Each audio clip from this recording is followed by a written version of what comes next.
Shalom saudara yang terkasih, sebelum kita mendengarkan firman Tuhan, marilah kita bersatu di dalam doa. Terima kasih Tuhan atas segala kasih setiamu yang boleh kami rasakan hingga pada hari ini. Karena Engkau telah memelihara hidup kami dan menemani kami untuk melewati malam yang senja dan kami boleh menikmati udara pada pagi hari ini. Itu semuanya karena anugerah yang Kau berikan kepada kami. Saat ini kami akan mendengarkan firman Tuhan. Bukalah hati dan pikiran kami agar kami mampu untuk melakukan firman-Mu dengan baik. Di dalam Kristus Yesus kami berdoa kepadamu. Amin.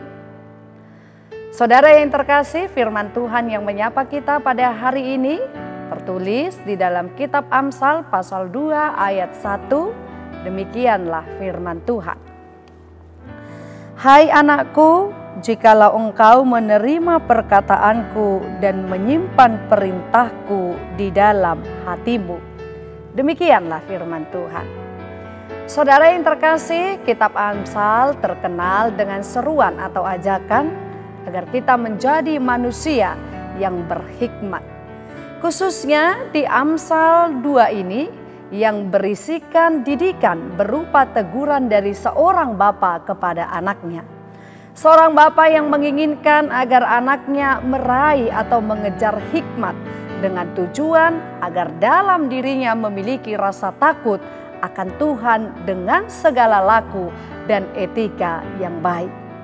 Bermodalkan hikmat dari Allah, maka sang bapa menghendaki agar anaknya mampu untuk menghadapi segala ombak kehidupan yang akan menerpanya. Dan pada akhirnya dia mencapai keselamatan dari Allah tanpa mengindahkan perintah sang bapa yang selalu menjadi pedoman kehidupannya.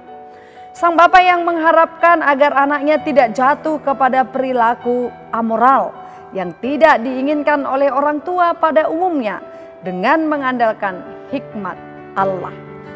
Hal yang diinginkan oleh orang tua kepada anaknya adalah tidak hanya sekedar mendengarkan segala nasihat atau perintah, namun lebih dari itu yaitu kesediaan untuk menerima dan melakukan apa yang dikatakan oleh orang tuanya.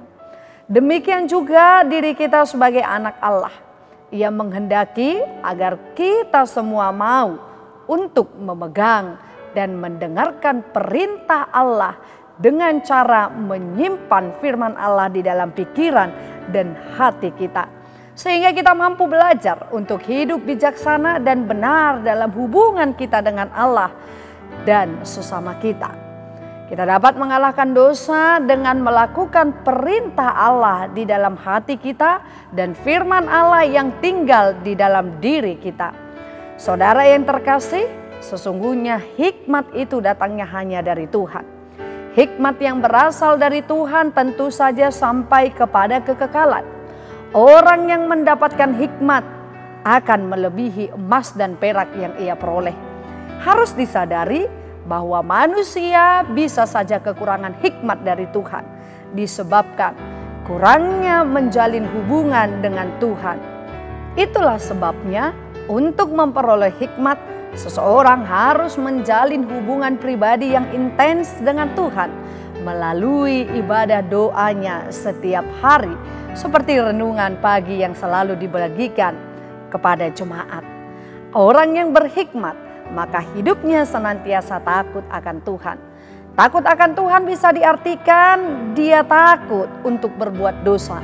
Dia akan selalu menaati perintah dan hukum Tuhan dan hidupnya senantiasa akan mempermuliakan nama Tuhan. Maka dari itu, marilah kita berhikmat dengan menerima perkataan dan perintah dari Allah Bapa kita. Selamat pagi dan selamat berkarya di dalam Tuhan. Amin, kita berdoa. Kami sangat bersyukur Tuhan, dengan sapaan firman-Mu kami diajari dan diingatkan agar kami menjadi anak-anak yang penuh dengan hikmat daripada Tuhan. Menjadi anak yang berhikmat yang senantiasa mengingat dan melakukan segala perintah-Mu di sepanjang kehidupan kami terkhusus selama satu hari ini.